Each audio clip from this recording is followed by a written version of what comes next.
Hey everybody, Snake Doc here. Welcome back to the channel. Today we are going to put together an AR lower. We have an Anderson manufacturing lower here, open trigger guard. So we're going to be using a Magpul MOE trigger guard on it right here. You can see this is, let me show you here. So we're going to be doing that. And then I have a Palmetto classic lower build kit. So a carbine buffer, A2 pistol grip, regular M4 stock, mil-spec buffer tube, mil-spec trigger group.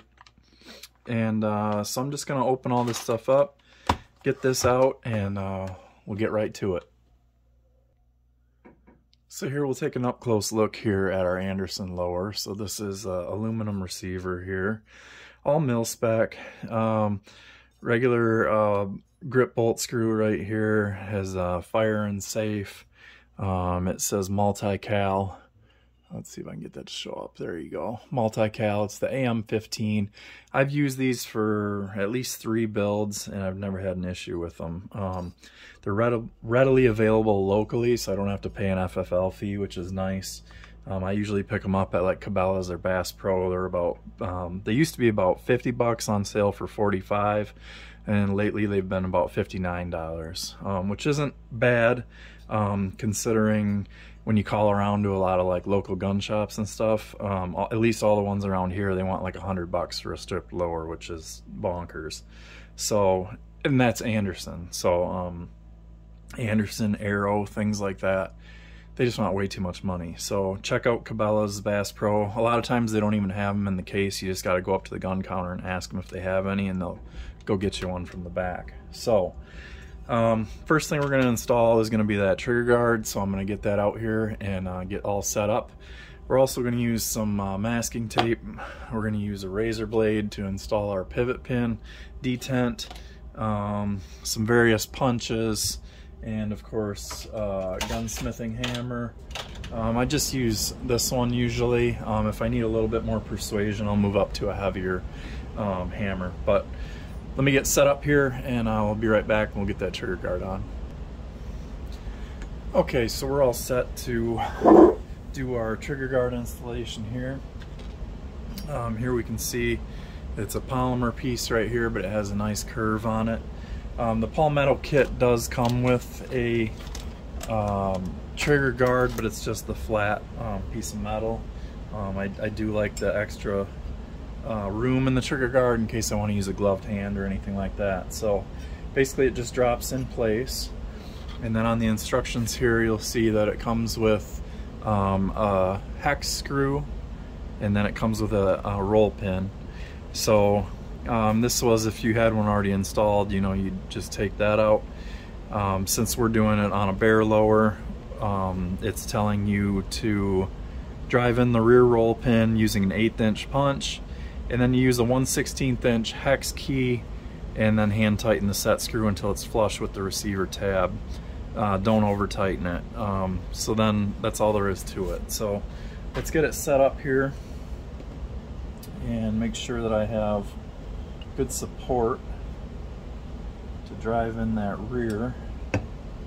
Remember, the rear of the receiver is always where the large screw hole is for the buffer tube. So we'll get our little parts deposited here onto our mat. Let's see if I can get this started by hand here.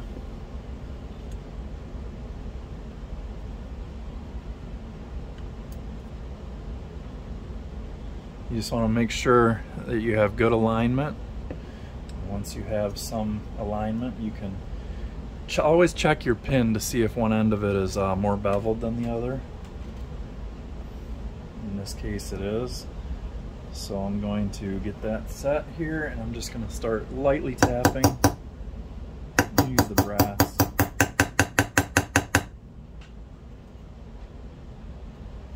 And it looks like it's starting to engage on the trigger guard, so that's good.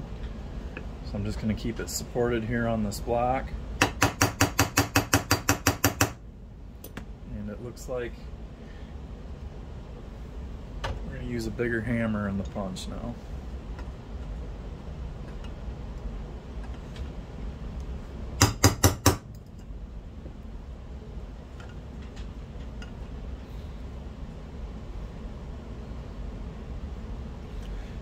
gonna pause just so you don't have to listen to that banging. Okay, so we have our rear pin driven in nice and flush. Let's see here. There you can see that's just a little bit of brass from my punch showing, and it's coming through on both sides here.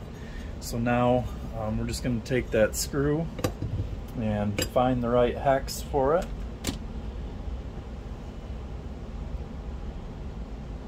Let's see if this is it.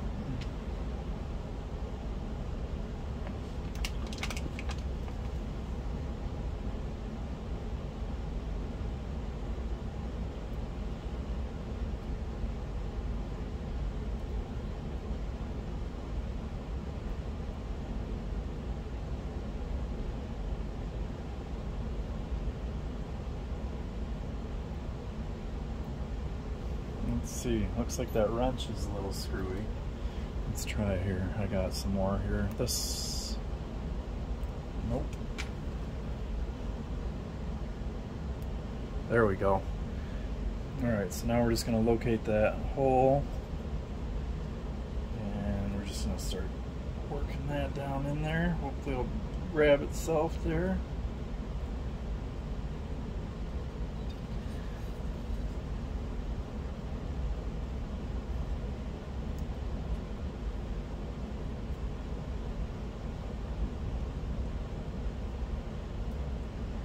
Okay, there it goes.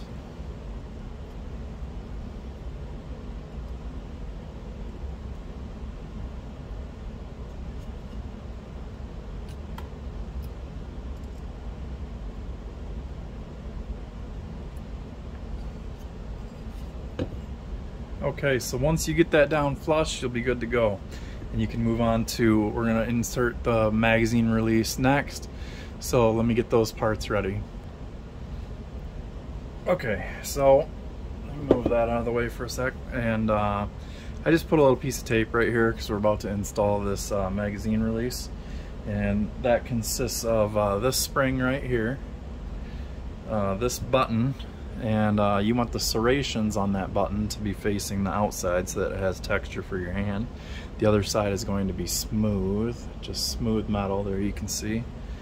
And then you can lightly oil the threads if you want before you go ahead and start to install this, but that's up to you. I've done it both ways. So what I'm going to do, there's a recess there for that spring to drop into, and you just want to make sure that you actually get it in the right spot. And then you take your button and you try and depress it into the receiver, and there is some spring tension on that. Excuse me, so hold that with your hand. Put your magazine release through, and hopefully it'll start grabbing some threads for you. The other thing you can do is push on that button with a piece of dowel rod or something, because I'm not getting it in there far. Well, maybe I am. Yeah, I did get it far enough. Okay, so I just started to grab some threads, so now I've got to push it down even farther. So I'm just going to use let's see, maybe a pencil. I had a piece of dowel here. This should work. Alright, so I'm just going to put this on the bench right here, and I'm going to push that into the receiver so as far as it can go, and then I'm just going to start tightening this down. And you want to tighten this down until the end of the threads is level to the screw face. So there I can see I'm not quite there, so I probably want to do at least 2 more revolutions on there.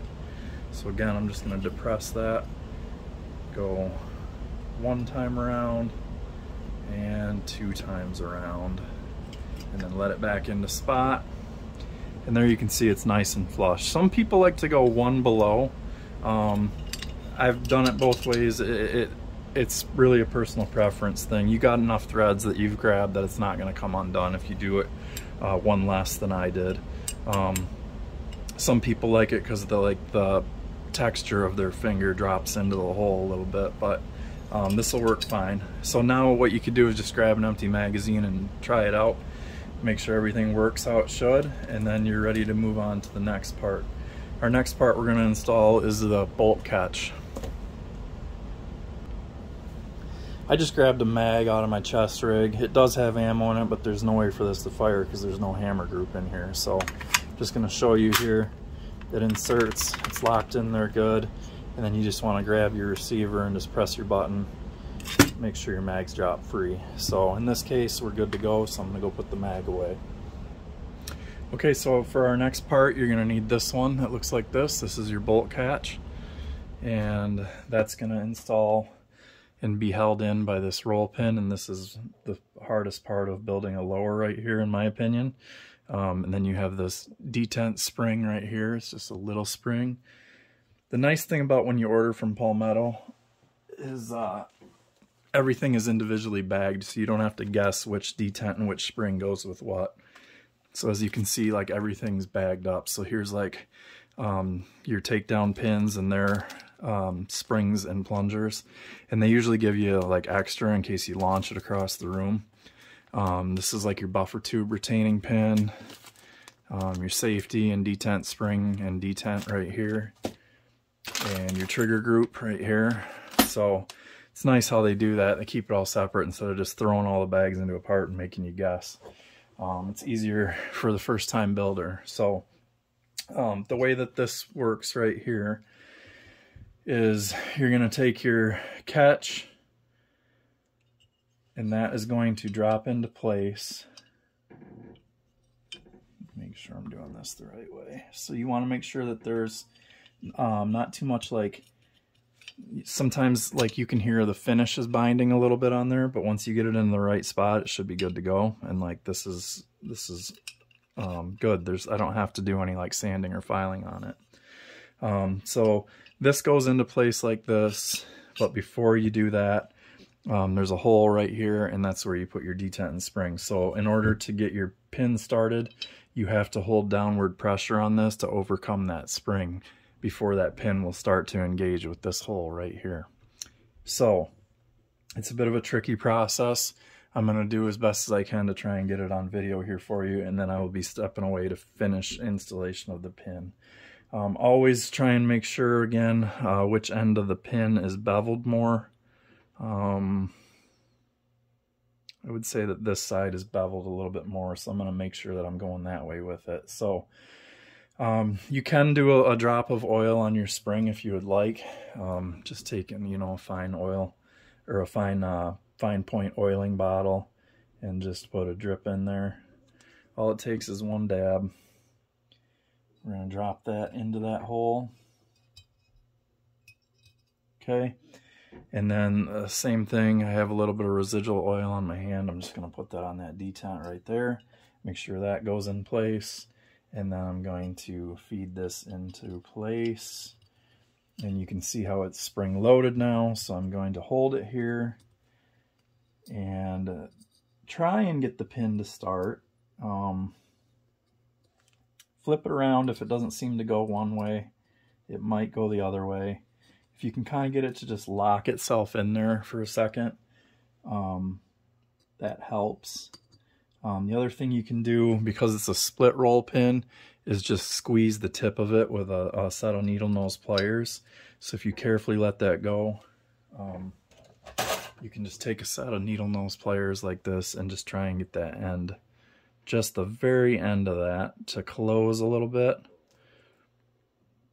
And sometimes if you can get just a tiniest pinch on there, it'll help you get things rocking and rolling here. So if this becomes a little irritating, I'll pause the camera and try and get this started,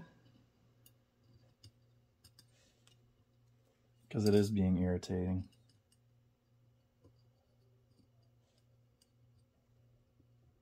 Ooh, there we go. We're getting close. All right, so you get the point, though. You're trying to get that pin to go through this protrusion on the receiver, and then when you put downward pressure on this, you're going to tap across. So the way you're going to do that, there's a couple ways. I would tape the receiver once you have that pin in place, and then you can either use a really long punch if you have one, or you take like a flat fine hammer like this and just gently tap it until that pin starts to go a little bit. And then I took I gotta remember which one I did it to here. I ground a punch. I think it's this one. Nope. Nope. I know it's one of these. There we go. So I just ground an angle on the punch. And then what that allows you to do is run it flat right here against the receiver when you have some tape on there. And then you can tap this up on an angle because you're kind of being blocked by this raised section for the buffer tube right here. So it's really fun. There's other videos that kind of do it a little bit better. There's other things that you can get that will make it easier if you want to spend some money on some tools, if you plan on building a lot of these. I only build a couple, and I've managed to do it without anything special, so I'm going to get to that right now, and I'll be right back. Okay, I just want to show you how I got mine started. So all I did was get that pin, and then I held it in place like this and put the receiver down, taped up the receiver, and then I just tapped it with the brass hammer. And then what you do is you tap it until you can see that it's almost flush with that boss right there. And then you can put your bolt catch in place like this, and then you can return back to this and try tapping it some more. And then once it grabs your bolt catch, you can let go of it like that and then finish it with a punch. Okay, so once you get your roll pin flush like this, you just want to make sure that it moves freely. So you're going to push against the spring tension right here. And then you can also check it with a mag and make sure, an empty mag, and make sure that this pushes up like this on the magazine follower. So now you can take your tape off and rub off any of the brass, and then you're good to go. So let's see, what do I want to put in next? Next we're going to put in the front takedown pin. And that's another fun part. So the razor blade is going to come into play on that. So let me get those parts ready and I'll show you how to do that. Okay, so these three parts make up your front takedown pin. Your front takedown pin is longer than the rear because it's the wider part right here with these ears. So you can see the rear is narrower than the front.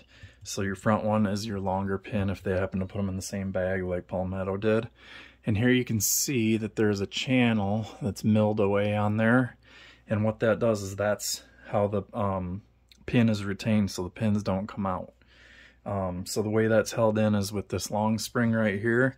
It goes into this plunger channel right here, which is similar to like on the 1911 on the side, the plunger tube that holds your take your slide stop and your safety detent. Same idea here. So I'm just going to take and just put just a dab of oil on this.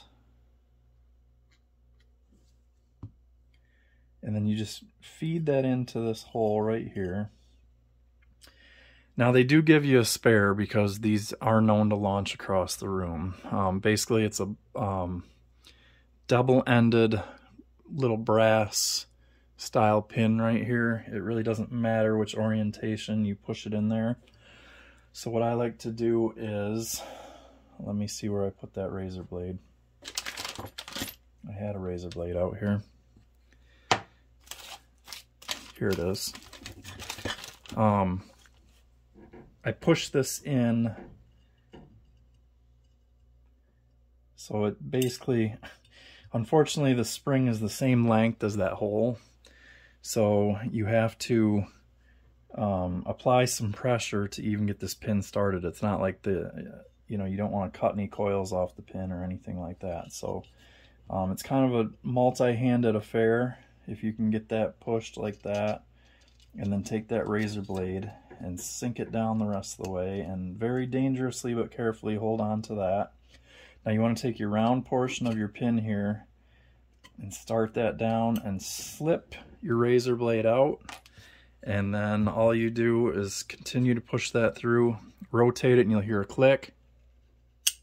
When that click happens like that, you can barely see it right there, but that brass pin has popped up and it's being retained now. So It's not that hard. You don't need a special tool to do it.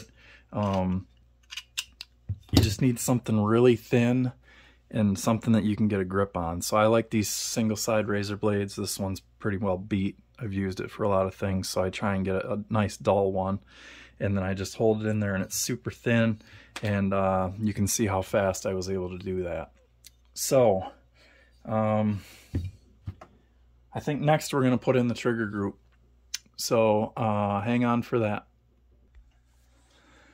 Okay, we're ready to move on to the trigger group here. So what you have here is your actual trigger itself. You have the smooth portion right here that's usually polished. That does some of the searing. You have your disconnector spring right here, which is bigger on one end than it is on the other. So you want to take your bigger end, and if it'll go, force it down into your trigger spring like this. Then your disconnector right here basically sits right there, and then that notch that's cut out in it, you want that hook facing the same direction as the trigger hook, and that notch is going to sit right there, and then you want to push that down into it.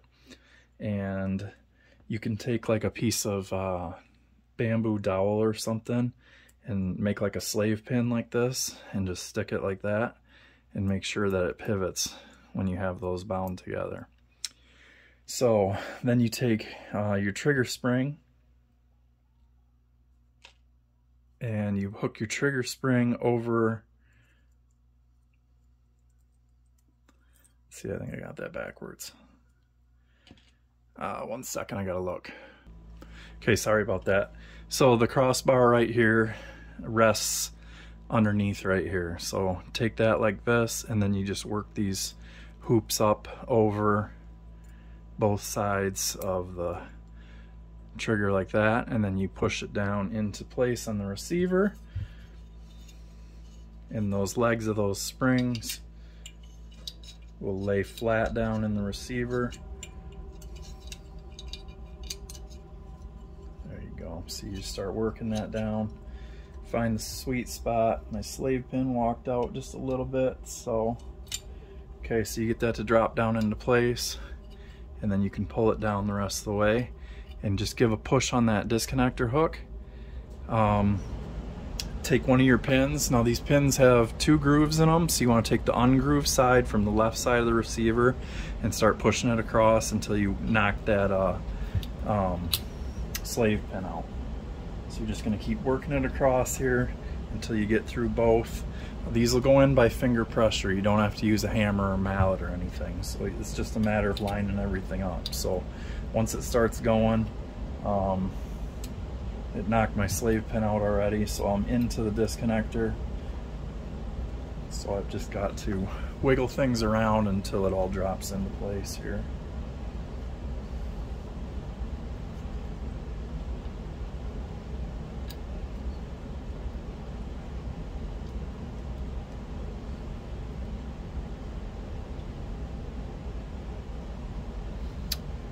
Okay, I'm just gonna pause because this is being a little finicky.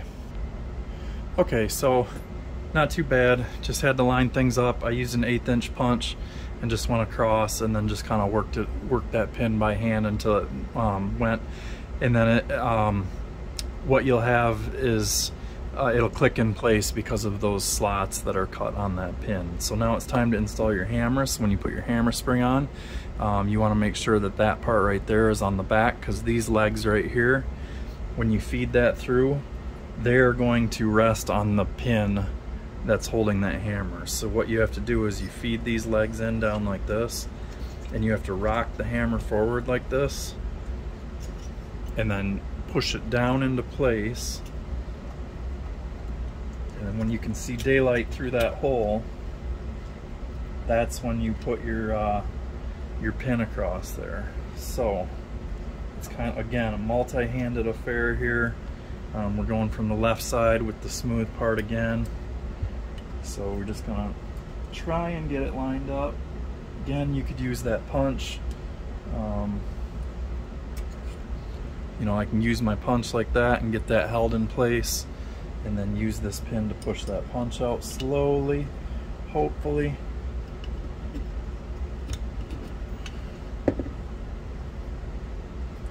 and come around to this side and see what's the hold up. And a lot of times you can just use a wooden mallet or something and knock it through. There we go, we're in place now. So now what you want to do, that you have your hammer in place and your pins are there, just make sure you push on those pins and make sure they're not moving. And then you want to cock your hammer, keep your finger right here so that way you don't lose the hammer in case it falls forward. But there you can see the trigger is holding the hammer cocked. We don't have a safety in there right now, so I am able to fire. So I'm gonna release, and there you can see the trigger works. So there you can hear it grab and cock. You can watch the trigger reset. If you hold the trigger down, you should hear it be able to, once you let go, you should be able to hear it grab the, there it goes into place and it doesn't fall forward, so you know you have a safe trigger. So go ahead and let the hammer forward so you don't have any accidents where it comes through and smacks that mag well. And now we can move on to installing the safety. Okay, so let's move on to the safety here, and I'm going to show you a couple important things here. So if you have the hammer in the up position like this, you'll see that the hole is blocked and you cannot get your safety pin through. But if you cock your hammer, you should be able to have a clear enough opening there that you can feed your safety selector through. So let's make sure that that is a possibility. Yep, so there it fits fine. Now you can go ahead and flip it onto fire, drop your hammer if you want, and it'll hold in that position right there. Or if you want it level, just go ahead and just be careful to not hit the trigger. So what you're going to do is you need your grip for this. In this case, I'm just going to put on this A2 for right now. I do have another grip coming, but it hasn't arrived yet. And there's a hole right here on your grip, and you want to take this spring that comes with that and stick that in there like this.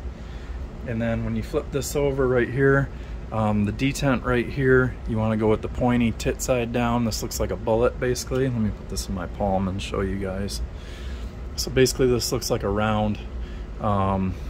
So what you want to do is you want that spring pushing up on the flat end, and you want that pointy part going up in there. So drop that in like that, and then flip this over carefully, and then just work your grip and make sure that that spring locates right there. And there, as you tighten down your screw, you'll be able to see how that's going to hold in place. So now you just need to install your grip screw right there, and then you're all set with that. Okay, so that's installed. What I want to tell you is sometimes your grip screws will differ. Sometimes they're Phillips head, other times they're Torx. In my case, it was a 3/16 Allen head. So now you can see I have my grip installed, so now we're just going to function test our safety. So right now we're on the fire position. I cocked the hammer stays back. We want to pull the trigger and make sure it releases. Good. We lock it back. Oh, I put my safety in the wrong position. That's one thing you got to be careful for. So I had my safety in the wrong position. So a lesson learned right there. I'm going to need to pull that back and rotate it, and I'll probably have to loosen that grip screw in order to do that. So give me a minute to do that. You just want to make sure that it was there, so that way when it rotates, it won't even rotate right now because of the way that I have it positioned, because I'm an idiot. Sorry about that. Okay, had to take the grip off. I'm an idiot, sorry about that. So now you can see we're pointing at safe. So we pull the trigger and nothing can happen. Flick it up into fire, and there we can let the hammer go. Flick it back to safe, and the first time you do it, it might be stiff, so you just want to work it a couple times, and then you have a nice positive selector right there. So again, safe, nothing. Fire, we want to hear it fall, and there we go. So now you can flick it back onto safe. Next thing we're going to do is install our buffer tube. Okay, so we're on to the buffer tube assembly now, so I'm just going to take that out of the package, and I'll show you how we want to go about installing that and the other parts that are necessary for completing that. So you want to take the buffer itself and the spring out, and then what you want to do is, we have this backwards, you want to take your castle nut, and you want to have your end plate right here, and your end plate has a protrusion on it, and you want that to go here because that's going to go in and lock into the receiver. So you want to take your castle nut now, and the way that you want this is you want your notches to the outside, and then your little notches are for staking, and those you want to the thread side. So you're going to go ahead and take that all the way down. Then you're going to put your plate in the right position here, and there's a channel because there's a tooth on the end plate here. And sometimes, you know, people put like the one with the sling loops on it and stuff like that. There are different ones, but you can see there's a tooth that sticks up right there. And what that does is that rides in that channel right there. So you want to make sure that you engage that channel with it. And then the parts that you're going to need, we can go ahead and just take our rear pin. Don't take your detent and spring. Just go ahead and put your rear pin the same way. So you want it like this, and then you want your buffer retainer, detent and spring. I'm gonna open these up here, and we'll shake these parts out. Where that's gonna fit, there's a hole right here in the threads. Let's see here. And that just fits right in there. So just put that in there, and then you have to hold that down with your finger.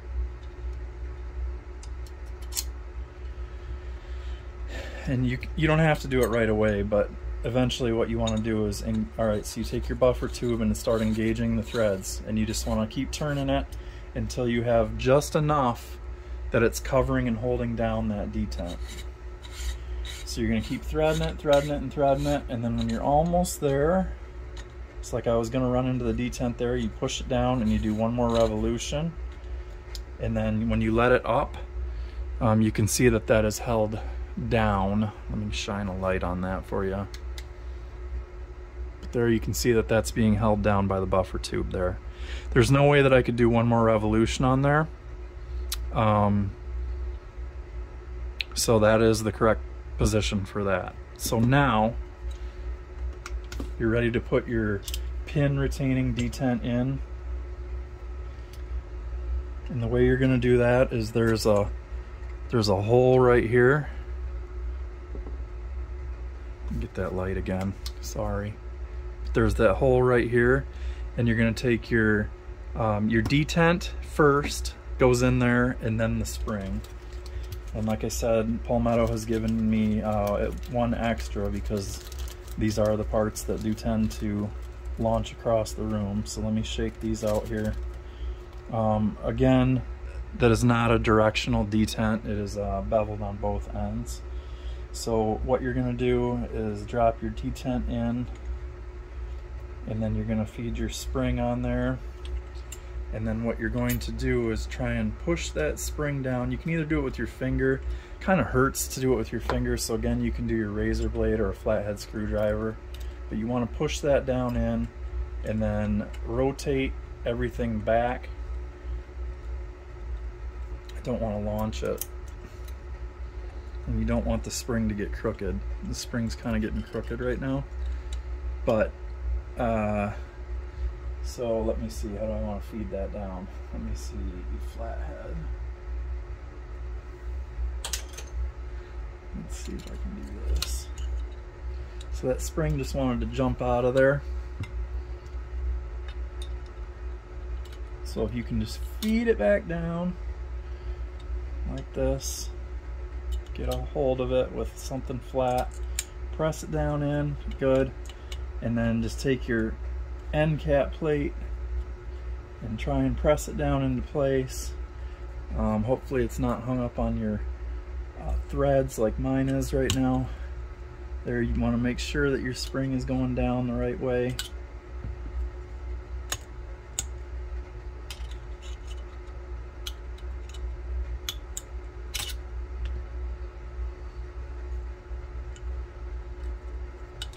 And and then you just work your castle nut down like this until everything is flat. I'm gonna have to reset that spring for just a second, so give me a second to redo that. Okay, so all I did to reset that, I just took the razor blade and just slid it in there into the coil on the spring and just pressed it down into place, and then used my thumb like this to put downward pressure on that plate, hold it in place, and then just work the castle nut down. Now, there's a couple ways you can tighten this castle nut without an armorer's wrench. So because it's like a spanner style nut, you can take a flathead screwdriver, just make sure you're going the right direction. So if I'm going to the right, I'm actually loosening it. So I'm going to the left to tighten it. Very carefully, you want to take one that has kind of a chunky end on it. So I wouldn't use that one. But let's say this one here, and I would just hold it like this, or like this, and I would just tap the screwdriver just so that this goes another quarter turn for tension. And then what you can do so it doesn't move is find, there's usually 3 spots on here, like this one has one here, and one in kind of an awkward spot. And you just take either a center punch or a chisel and just deform your end cap plate into that depression right here, and then that stakes that in place so that that nut can't unthread. So now you're free to just slide on whatever stock you're going to use. This one has the 6 position slots right there, and you can take your buffer and put that down in here, and what you can do is push that down past your detent there, and then that's in place. So your buffer's in place now, and that's not going anywhere. That detent's holding it. Fire control unit is ready to go. We can put it on safe. So again, all I need to do is tighten down my nut and go ahead and stake it in place, throw my stock on, pop my pins back. Oh, now you can rotate this back pin so that it that groove captures the detent, so you can listen for that. There, you heard it grab it. So now my detent channel is facing backwards like that, and my pin's not going anywhere. So you can work them with your finger. If they're a little tight to start with, just take something and just get them started like that before you grab them with your fingers. But they are retained now by both those detents. So you're ready to put your upper of choice on there. And as soon as you finish up right here with your tightening and your staking, or if you don't want to stake it, you don't have to. I know a lot of people don't, but and then you can just wipe down your lower with a oil covered rag, and you are ready to rock. So I hope you guys gained something by watching this, and as always, thank you guys for watching, and always shoot safe.